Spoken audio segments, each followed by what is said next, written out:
اینی که بالای سر من میبینی یه تست بیناییه. ببین این توپ سبزه لحظه به لحظه کوچیک‌تر میشه، از 1000 شروع میشه تا 2 میره. خب میخوایم ببینیم که تا عدد چند رو میتونی ببینی. من خودم کمبینا هم میخوام باهاتون شروع کنم، بیام ببینم من تا کجا میبینم. لایک رو بزن تا شروع کنیم. یادت نره تو کامنت ها به هم بگو تا چند رو دیدی. بریم 1 2 3.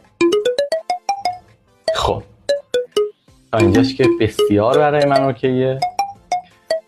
اگه نمیدونی بدون من که کمبینا هم تقریبا دیدم هم ضعیفه نسبتاً، با دید جانبین بهتر میبینم با کنار چشمم. داره کم کم برای من سخت میشه،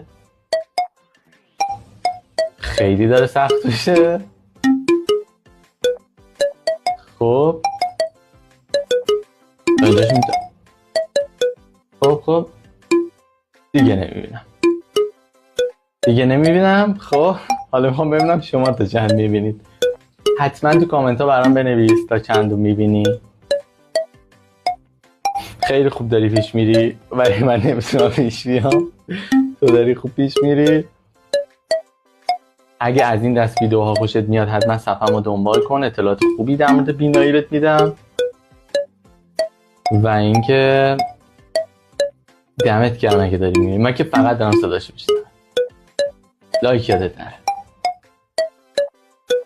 اوه واقعا